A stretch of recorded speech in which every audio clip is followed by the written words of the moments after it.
হাই friends, মই নিমিষা স্বাগতম জনাইছোঁ আপোনালোকক মোৰ এই চেনেল ৰং বিৰঙলৈ। আপোনালোকৰ মাজলৈ মই আজি লৈ আহিছোঁ আহোমৰ মোহন দেউতাসকলৰ এটা পৰম্পৰাগত খাদ্য সম্ভাৰ, যাক কোৱা হয় বুঢ়া খাজি। আহকচোন চাওঁ কিনো বুঢ়া খাজি, কেনেকৈনো বনায় ইয়াক। কিন্তু আপোনালোকে যদি ইয়াৰ সোৱাদ এবাৰ পায়, পুনৰবাৰ আকৌ খাবলৈ মন কৰিব। এয়া গাহৰি মাংস, এয়া মিট মছলা, ধনিয়া গুড়ি, ৰেড চিলি, ৰং গুড়ি আৰু দুখিলা তেজপাত লৈছোঁ। সান্দহ গুড়ি এইখিনি, পিঁয়াজ, নহৰু আৰু আদা এয়া বাটি লৈছোঁ, নিমখ আৰু এয়া মিঠাতেল। এবাৰ কেৰাহীখন গৰম হোৱাৰ পাছত আপোনালোকে তেলটো দি দিব আৰু তেলটো আপোনালোকে পৰিমাণ অনুযায়ী তেলখিনি দিব আৰু তেলখিনি গৰম হোৱাৰ পাছত পিঁয়াজখিনি দি দিব।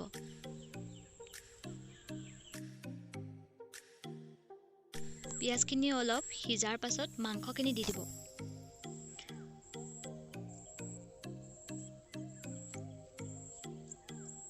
গোটেই মাংসখিনি দি অলপ লৰাই দিব।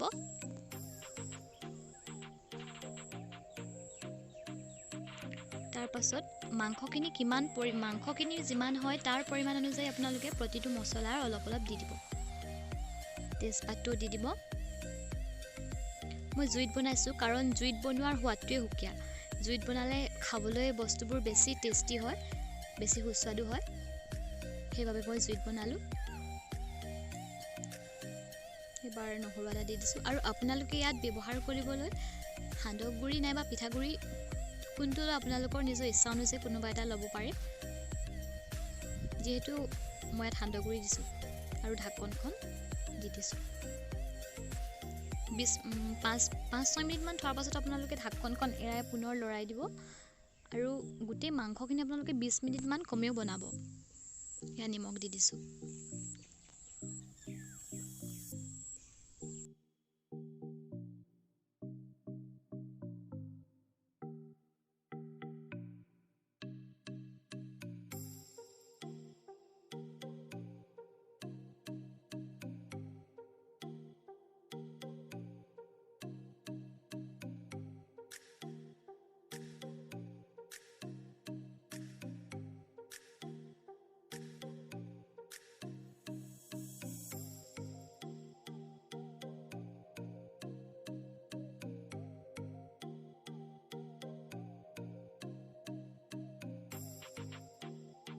আৰু মাংসখিনি অলপ সিজাৰ পাছত আপোনালোকে সান্দহ গুড়ি নাইবা পিঠাৰ গুড়ি আপোনালোকে যোনটো ব্যৱহাৰ কৰে সেইটো দি দিব। আপোনালোকে মাংসখিনি যিমান আপোনালোকে কিমান গ্ৰেভিটো কিমান কৰিব তাৰ ওপৰত নিৰ্ভৰ কৰিহে আপোনালোকে সান্দহ বা পিঠাগুড়িখিনি দিব।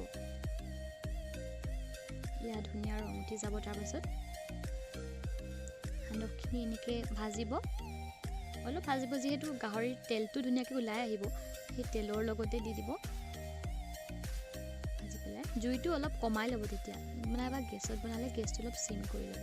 পানীটো দি দিব। তাৰ পাছত পানী দিয়াৰ পাছত অলপ উতলিবলৈ দিব। ইয়াত ধুনীয়াকৈ উতলিছে আৰু তেলখিনি ওপৰলৈ উঠি আহিছে আৰু খাবলৈ বহুত টেষ্টি হ'ব এইটো।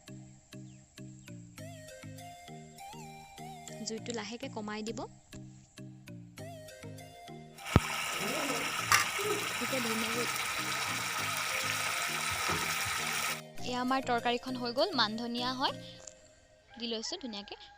মানধনিয়া কুটিও চব্জিটো দিব পাৰে, আপুনি কেঁচাকৈও ল'ব পাৰে আৰু এবাটি অলপ সাঁজ দি ল'ব। খাই বহুত ভাল লাগিব, খুব ভাল লাগিব। আপোনালোকে এদিন বনাই চাব, ভাল লাগিব।